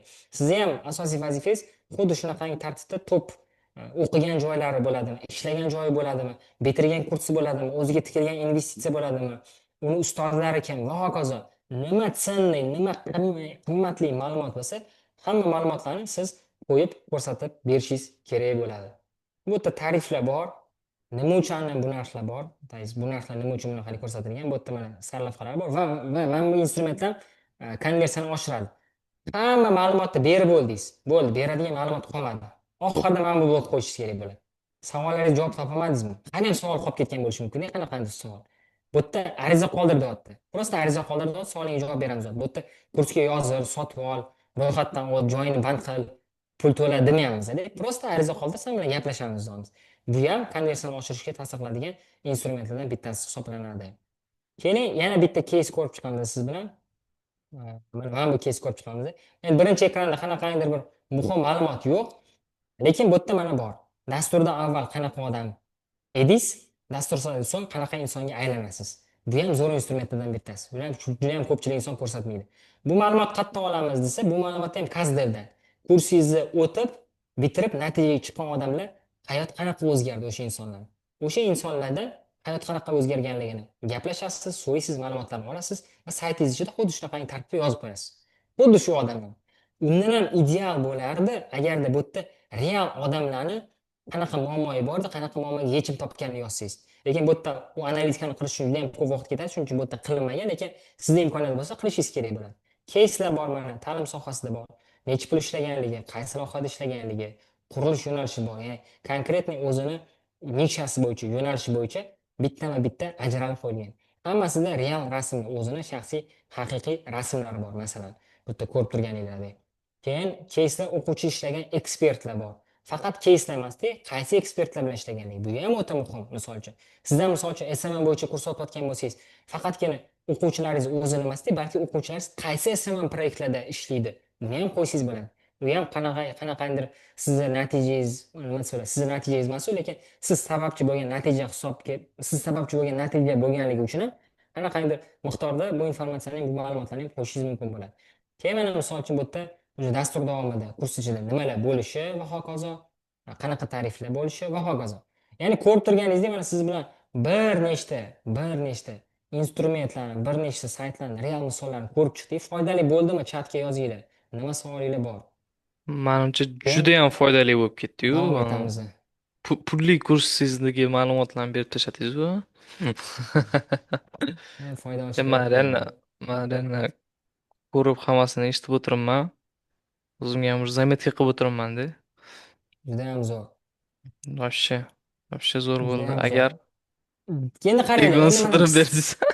sizlar bilan mana ko'rdik biza. Sizlar bilan ko'rdik. Demak, bizda 3 ta qism bor ekan. Intervyuni ko'rdik, KazDevni ko'rdik, vizual upakovkani ko'rdik, to'g'rimi? Mana vizual upakovka qanaqa bo'lishi, bu yerda real keyslar xatolarini, qanaqa instrumentda, qanaqa elementlar sotuvga ta'sir qilishini sizlar bilan birma-bir ko'rib chiqdik. Даже xuddi shunaqa strukturada siz o'zingiz saytingizni qilsangiz ham bo'ladi. Lekin birga bir ko'chirib olish kerak degani emas. Nima ko'chirib olish kerak degani emas, ko'rayotgan bo'lsangiz, hammasini strukturasi bir xil emas. Hammasi kurs, lekin bir xil emas. Nimaga bir xil emas desa, hamma kursning o'zini unikal jihati borda. Qaysidir kursda, misol uchun, o'zining kuchli taraflari bor. Case kuchli bo'ladi, case'ni oldinroq chiqarish kerak bo'ladi. Qaysidir kursda aytaylik, produkt o'zi kuchli bo'ladi, produktni oldinroq chiqarish kerak bo'ladi. Shuning uchun bu produktni o'zidan kelib chiqib turib hisoblanadi. Ya'ni o'sha intervyudan va kasdebdan kelib chiqib turib hisoblanadi. Endi shu saytlarni qanaqa o'zi ketma-ketlik yasalanadi desa, bu saytlarni yasash ketma-ketligi qanaqa bo'ladi desa, birinchisi men intervyu o'tkazaman. Bu birinchisi. Intervyuni bildinglar qanaqa o'tkazishimni. Ikkinchisi tahlil qilaman. Uchta narsani tahlil qilaman. Birinchisi, sohani o'zini chuqur o'rganaman. Chunki har xil yo'nalishda sayt qilaman-ku. Mobilografiya bo'yicha, web dizayn bo'yicha, grafik dizayn, dasturlash, yosh bolalarga dars berish, oratorlik kursi, psixologiya, har xil sohada qilaman-ku. Men sota olishim uchun shu sohani chuqur o'rganishim kerak bo'ladi, birinchi navbatda. Chuqur kiraman shu sohaning ichiga. Biznesni o'rganaman, o'sha ya'ni biznes chuqur o'rganaman.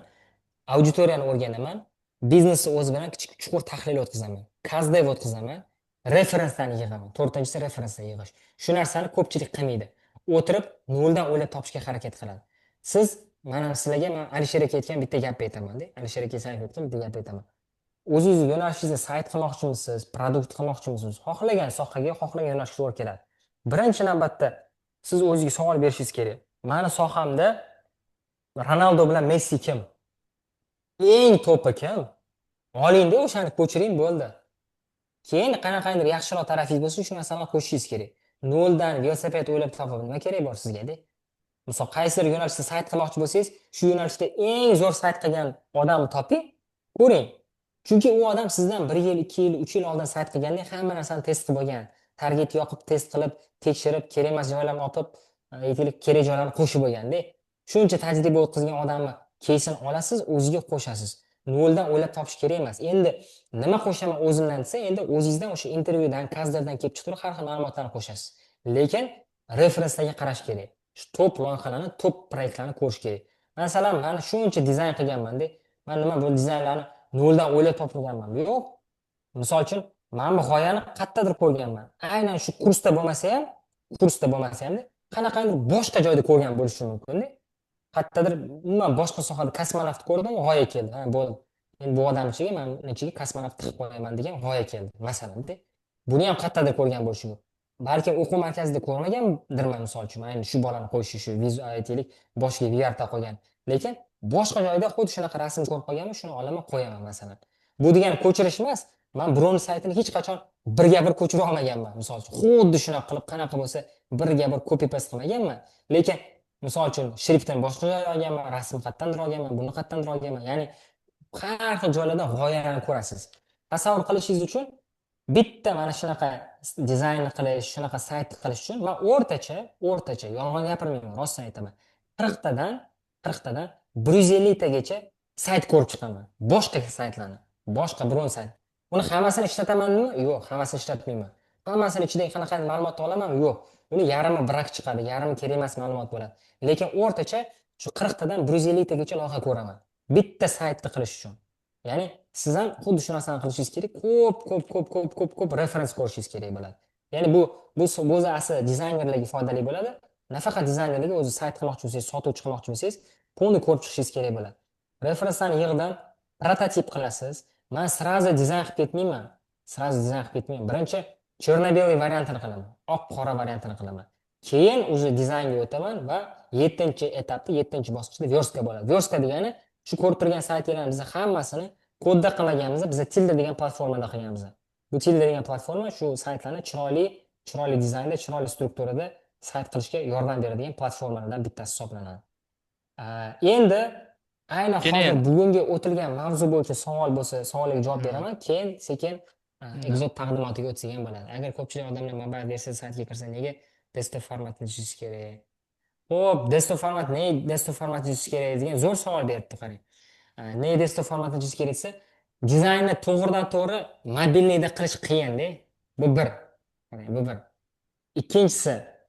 Ikkinchisi, ko'pchilik dizaynerlar keysini upakovka qilayotganda mobilnisini emas, kompyuterning versiyasini upakovka qiladi. Chunki men bu hamma portfoliosini joylaydigan Pinterest bormi, Behance bormi, AdWords bormi, Dribbble platforma hammasi kompyuterning versiyasi uchun moslashtirilgan. Bu dizaynerlar uchun o'zi uchun foydaliroq. Bu ikkinchi masala. Uchinchi masala, prosta kompyuterni versiyasi chiroyli chiqadi. Mobilniy versiyasini chizib bersangiz, klient как будто klientga ko'rsatganingiz hech narsa qilmagandek ko'ziga ko'rinadi. O'zi hech kim ishlatmaydi, faqat kompyuterni versiyasini. Juda kam odam ishlatadi. Lekin kompyuternisini qilmasangiz, xuddi kam ishlagandek bo'lib qoladi. Shunaqa taraflari bor. Va har doim ham bu asosan kurslarda ko'pchilik mobilniydan kiradi. Lekin hozir misol uchun boshqa sohalarni olinglar. Misol uchun men aytaylik отопление sohasiga qilaman, zavodlarga saytlar qilaman, aytaylik har xil cleaning servislariga qilaman, marketing servislariga qilaman. Ularda proporsiya unaqa emas. Kurslarda shunaqa. Kurslarda 90% odam telefondan kiradi, 10% odam taxminan 10%, 5% odam telefondan kiradi. Lekin boshqa yo'nalishlarda statistika unaqa emas. Boshqa yo'nalishlarda statistika unaqa emas. Lekin juda ham zo'r savol berdingiz. Xo'p, savollaringizni yozib qo'ying, mikrofonni yoqib bersangiz savol bor. Xo'p, 40 ta referensni qayerdan topasiz? Har xil Pinterestdan topaman, Dribbledan topaman, Behancedan topaman, Wordsdan topaman. Boshqa prodyuserlar, boshqa ekspertlarni, boshqa web dizaynerlarni referenslarini ko'raman va hokazo. Nimaga kodda qilishimiz kerak? G'alati kodda qilish. Masalan, oddiy misol. Shu saytni olamiz. Hozir men programmistga bersam, bilmayman, qancha vaqt ketadi, qiladi. Birinchidan ko'proq pul oladi mendan, ikkinchidan ko'p vaqt oladi, uchinchidan qarang. Uchinchidan kichkina mayda-chuyda narsasini o'zim to'g'rilolmayman. Dasturchiga bog'liq bo'lib qolaman. Ya'ni har safar programmist ketib, mana buni to'g'irlab ber, buni to'g'irlab ber, uni to'g'irlab ber, buni to'g'irlab ber, skidkasini o'zgartirib berib betishim kerak bo'ladi. Ya'ni muammo bor. Biza tildada qiladigan bo'lsak, kurslarda, zapusda mingta o'zgarish bo'ladi-da. U editlarni, xatolarni to'g'irlab chirib ketasiz, to'g'risi. Bor. Oxirgi men qilgan loyihalarimda menga bitta proyektda bilmayman bir 200 tani edit bergan. Tasavvur qilasizmi? Men buni o'zgartirib, buni o'zgartirib, buni agar kodda qiladigan bo'lsa, program jinni bo'lib qoladi, uni to'g'irlayman deb. Ekspert o'zi to'g'irlashga imkoniyati bo'lishi kerak edi. Shuning uchun kodda qilmaymiz. Katta saytlar bo'lsa, u boshqa masala. Men ham tilda yoki framework. Men misol uchun tildaga o'rganib qolganman, lekin framework ham kuchli, tilda ham kuchli, hammasini o'ziga yarasha kuchli taraflari bor. Xo'p, to'lov tizimi qanaqa qo'llanadi? To'lov tizimi oddiy qo'llanadi. Click, PayMe, Uzum, Applesim misol uchun qanaqa platforma bo'lsa, hammasi bilan shartnoma tuziladi. O'sha kompaniyalar sizga link beradi to'lov uchun. Saytga kirganda to'lov qilish tugmasini bosadi, avtomatik tarzda Clickga yoki PayMe ga o'tib ketadi va oplata qiladi. Xo'p, yuqoridagi mijozlar bilan gaplashish haqida aytdingiz. Masalan, kurs sotmoqchi bo'lgan odam aytaylik, birinchi marta kurs sotyapti va shu vaqt qanday so'rovni o'tkazish kerak haqida ma'lumot. Boya sizga javob berdim-ku, aniqmadingiz. Menimcha eshitmadingiz shekilli. Sizga javob berdim, Komronbek. Boya aytdim, agar sizni auditoriyangiz bo'lsa, birinchi navbatda o'zingizning auditoriyangizdan so'rashingiz kerak. Agar auditoriyangiz bo'lmasa, target yoqibmi yoki misol uchun reklama yoqibmi, kimdandir reklama olibmi yoki o'zingizni hatto tanishlaringiz bilan gaplashib ko'rishingiz kerak bo'ladi. Target orqali olib kelishda bir varoqli landingga nimalarga e'tibor berish kerak bo'ladi? Bir varoqli landingda eng muhim narsa offer, taklif, eng muhim narsa. Taklif. Agar loyiha shoshilinch bo'lib, deadline bir kun bo'lsa, 7 ta sayt yasash ketma-ket degan qanday bajarish kerak? Agar loyiha shoshilinch bo'lib, deadline bir kun bo'lsa, 7 ta sayt yasash, 7 ta boy ketma-ket aytasiz, 7 ta qadam aytasiz. Endi qarang. Men sizlarga real case aytib beraman-da, Tez qilishim kerak, tasavvur qilinglar. Bir kuni sayt topshirishim kerak. G'oya topib, ideya qilib o'tirishga vaqt yo'q. To'g'rimi? Tez qilishim kerak. Eng oson usul, eng oddiy usuli men 100 tadan ko'p sayt qilganman, boya aytdim. Figma tiqilib yotdi-da, Figma'ning ichida to'la veb-saytlar bor. Mana bu yerda o'zida ham ko'rib turibsiz, bu bir qismigina. Men olaman-da, bundan qaysidir blokini olaman, bundan qaysidir blokini olaman, bundan qaysidir blokini olaman, konstruktorga o'xshab yig'ib chiqaman, bo'ldi. Konstruktorga o'xshab yig'ib chiqaman-da va hammasini o'zini bitta stilistikaga keltiraman. Boshqacharoq qilaman deb, o'zini stilistikasiga moslashtirib keltiraman. Har safar noldan chizib o'tirmayman-ku. Shuni olaman-da, men buni olaman-da, copy paste qilaman, qo'yaman. Men buni olaman-da, copy paste qilaman, qo'yaman. Buni olaman-da, copy paste qilaman, qo'yaman, misol uchun. Yoki buni olaman-da, copy paste qilaman, qo'yaman, masalan-da. Hamma blokni olaman, copy paste qilaman, qo'yaman-da va mana tayyor sayt bo'ladi, bitta stilistikasiga keltiraman, bo'ldi. Prototip qilib o'tirib, aniq o'tirmayman. Birinchi dizaynni qilaman, keyin shu dizayn bilan materiallarni qilaman, sirazu keyin verskaga berib yuboraman. Shunaqa ishlayman. Endi bunaqa maslahat bermayman, to'g'risi. unaqa bir kunlik loyihalarga stressda o'tirib, charchab ishlab, va hokazo qilish. Kerak emas to'g'risi unaqa loyihalarda ishlash. Lekin agar shunaqa holatga tushib qoladigan bo'lsangiz, shunaqa formatda ishlayman. Keyin matnlarni yozishda shu GPT bor, Gemini bor, Claude bor, shunga o'xshagan platformalarni ishlataman. Xo'p, shogirdga dasturingiz bormi? Shogird olasizmi? Menga yozsangiz bo'ladi. Instagramdanmi, Telegramdanmi? Xo'p, keyingisi qurilish uy sotish uchun qanday sayt qilgan yaxshi, nimalarga ko'proq e'tibor berish kerak? Hozir aytgan narsam chuqur intervyu o'tkazishingiz kerak. Klient bilan yaxshilab ma'lumotlarni olib, hamma ma'lumotlarni yig'ib olishingiz kerak bo'ladi. Real mijozlar bilan gaplashishingiz kerak bo'ladi. 100 ta referens topishingiz kerak bo'ladi. Bo'ldi. Shu 100 ta referens. Bitta sayt qilish uchun necha soat vaqt ketadi? Necha soat emas, biz bitta saytni o'rtacha hozir mana shu ko'rib turgan saytingizni biz o'rtacha shu bir haftada tugatamiz. Agar Assalomu hech qanaqa alaykum. muammosi bo'lmasa, zo'r bo'lsa bir haftada tugatamiz. Assalomu alaykum. Uzr Alaykum gapim. assalom, assalomu alaykum. Ismim Azamat. Men shu bir ikki haftadan beri Exotda bir kurs ustida ishlayapman. Ularni ko'ryapman.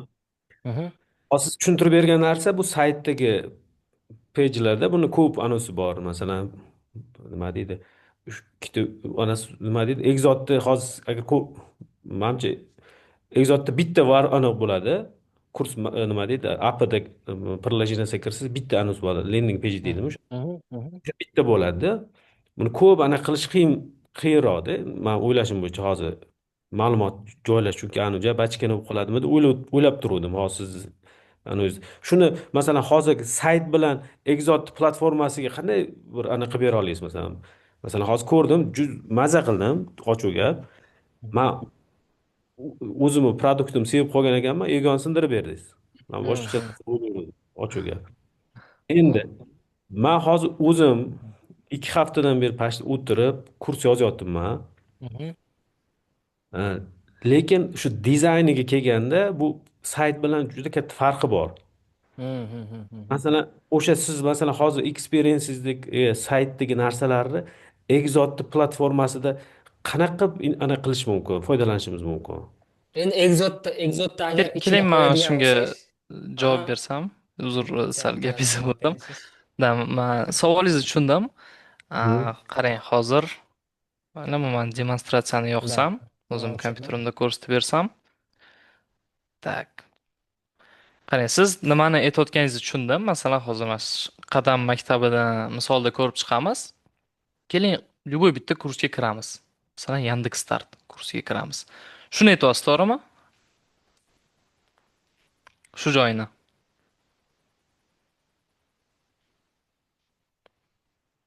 Azam aka?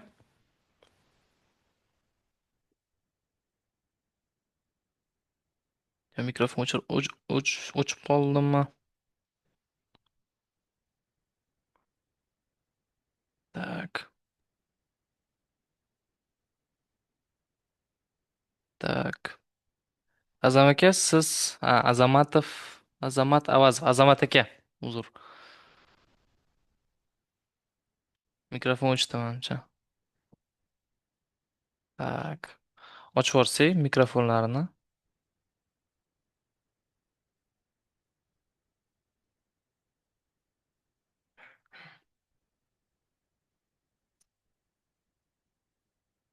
Tak.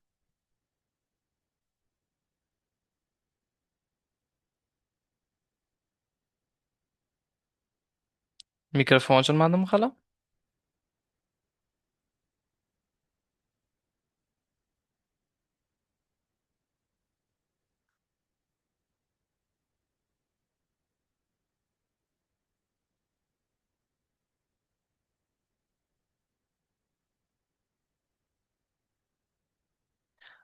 Azamat aka, siz o'zingiz o'chirib qo'ygan ekansiz. Yo'qorsiz. Do'st berilgan. Da endi yondi ani. Endi yondi. Bo'ldi, bo'ldi. Shuni aytayotganmidingiz? Ha, da mashina Aha, men bo'ldi. Tushundim, qarang, savolingizni tushundim. Bu o'sha platformani ichidagi kursni kartochkasi. Bu ha, lendingni nima deydi? Lendingni o'rniga qilingan narsa emas. Boshqa analog desa bo'ladi. Bu yerda siz masalan ko'rishimiz mumkin ekranda mana Qadam o'zini Yandex kursiga bu yerda promo rolik qilib qo'ygan. kursini o'sha tavsifini yozib qo'ygan, и mana bitta tarkibi, ya'ni o'sha kursni ichidagi darslar va modullar ko'rsatilgan. Sharhlarni qo'ysa bo'ladi, ya'ni odzivlarni qo'ysa bo'ladi, qadamga yozsa bo'ladi, savol bersa bo'ladi va kursga yozilsa bo'ladi. Telefon raqami orqali hammasidan yozilsa bo'ladi. Endi qarang, Qadam maktabini o'zini lendingi bor. Ya'ni bu boshqa narsalar. Ya'ni Qadam maktabi o'sha o'zi haqida ko'proq ma'lumot berish uchun, o'zini kurslari haqida ko'proq ma'lumot berish uchun mana shu lendingga hammani yuboradi. Mana shu Umid ko'rsatgandek, bularni masalan lendingi shunaqa qilingan. Saytmi bu? Bu ularning saytida. Bular ham masalan tilda orqali qilgan bo'lishi mumkin yoki qanaqadir kod orqali qilgan bo'lishi mumkin. Bu ularning lendingi. Ya'ni lending orqali o'quvchilarga sotishga harakat qilishadi. Platformani ichida esa shunaqa kursni kartochkasi bo'ladiki, bu sizga yordamchi instrument, yordamchi vosita. Ya'ni lendingni almashtiradigan narsa emas, balki o'sha lendingdan keyin odamlar уже bu yerga kirib, уже sotuvlarni, уже kurslaringizni sotib olishi mumkin. O'sha lendingni yo'llar nima qilish kerak demoqchi edimda o'sha. Men tushundim, men bu Aha, bo'ldi. Qarang, birinchisi endi ikkita yo'l bor. endi sizlardaman Da, da, tajriba da, boshqa ikkita yurardim. da, Boshqa da, ikkita yo'l bor, ikkita yo'l bor, lending qilish va qilmaslik. Agar qilmoqchi bo'lmasangiz, lending siz mana shu platformani o'zida qanaqadir sotuvlaringizni qilmoqchi bo'lsangiz, bizning menejerlarimiz da o'sha bizani kesimda tushuntirib bering mana. Mani Aha. lendingim ikkita joydan keladi. Biri Instagramdan, ikkinchisi Aha. Facebookdan keladi. Ikkalasida Eng ham muhimi, aha, bo'ldi, tushundim. Eng muhimi qarang, nima qilish mumkin? Endi hammaga hozir foydali bo'lishi mumkin. Mana shu platformamiz haqida bitta yo'lni aytib beraman. Mana Qadam maktabini katalogida mana shu kursga kiradigan bo'lsam, bu bepul kurs. Lead magnet deyiladi. O'sha bepul kurs qanaqadir berayotganingizda, mana shu bepul kursga o'zingizni bepul kursingizni qilishingiz mumkin yoki bor kursingizni qaysidir darslarini bepul qilib qo'yishingiz mumkin. Masalan, bularda 5 ta dars bepul. Va mana shu bepul kursni olish uchun men o'qishga yozilishim kerak. Men hozir mana shu o'zimning raqamimni yozaman. Bu ularni sotuv bo'limiga kelib tushadi va keyin men mana shu kursni o'tishni boshlayman. Kursni o'tganimdan keyin men o'rganaman, masalan, o'sha Yandex Marketda qanaqa ishlash kerak, qanaqa ishlash mumkinligini, boshqa narsa hammasini o'rganaman va menga oxirida qanaqadir maxsus offer berishadi. Ularni asosiy kursini sotib olishim uchun. Shunaqa qilib ham siz odamlarni masalan potensial mijozlaringizni botga olib kelishingiz mumkin va shu bepul kurs orqali keyin o'zingiz bo'lasizmi yoki sotuv bo'limingiz bo'ladimi, ular bilan bog'lanib sotuvlarni oshirish mumkin. Endi hozir ko'p vaqt ketkazmaymiz. Bu uchun supportga yozib yuboring, Telegramga. Yo'q, bo'ldi. Murshid aka bilan Hammasini ko'rsatib berishadi. Bo'ldi, aloqadasiz. Bo'ldi, hammasini ko'rsatib o'tishadi. Shuning uchun agar yoki lending qilishingiz mumkin shunaqa yoki lending bo'lmaydigan bo'lsa ham platformamizga yordam berishi mumkin. Keyin Umid o'sha prezentatsiyamizni yoqib yuborsak, kiras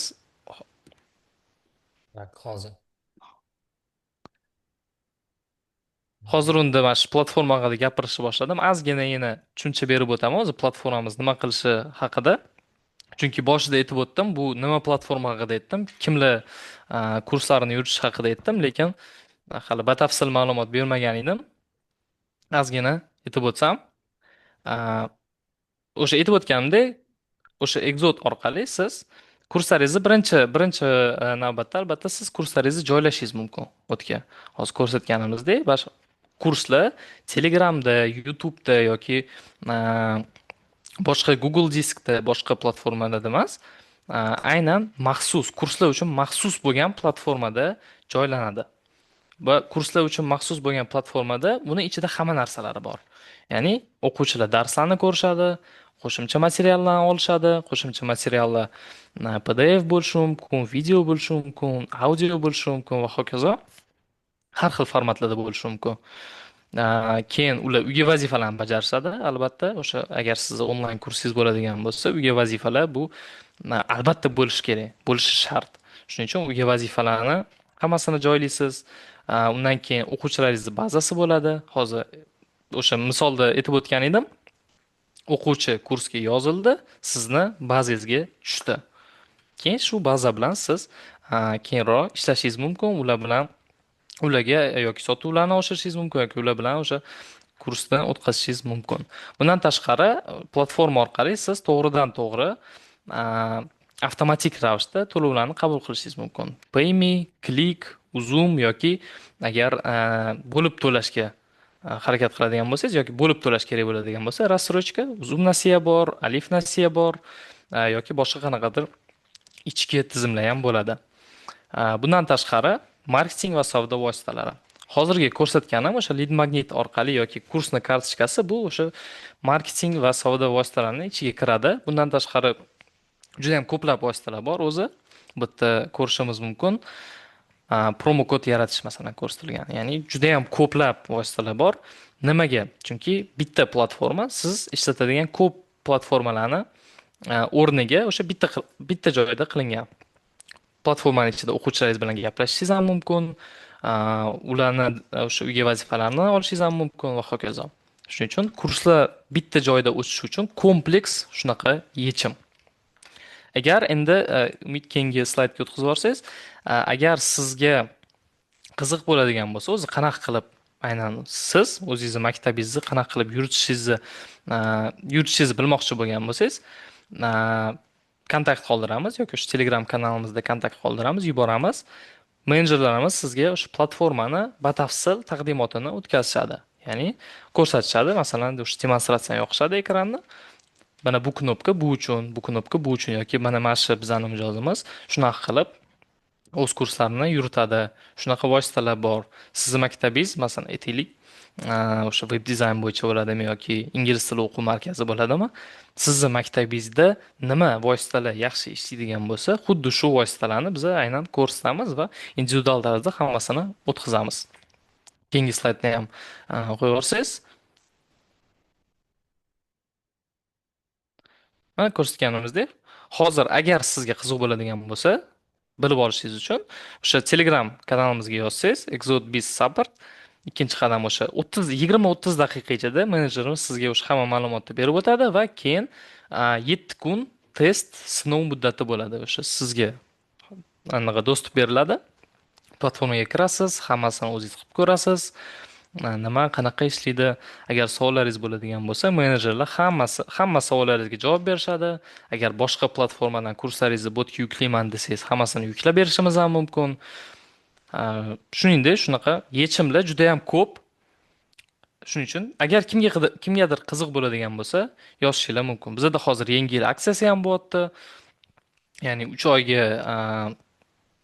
oyga hozir xarid qiladigan bo'lsangiz, 4-oy bepul beriladi.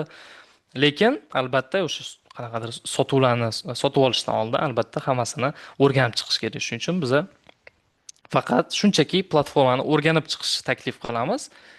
Yoqsa, qiziq bo'ladigan bo'lsa, albatta hamma ma'lumotni beramiz.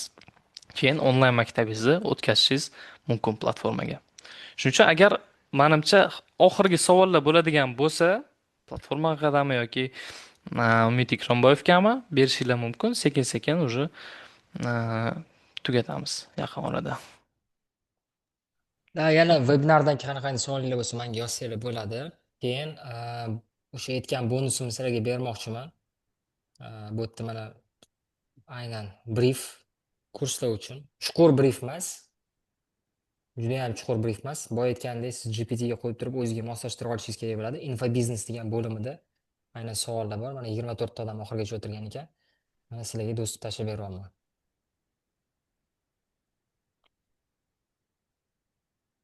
Target yo'qolsa, tildada visit rate past bo'lmaydimi? Agar noto'g'ri versiya qilsangiz, visit rate past bo'ladi.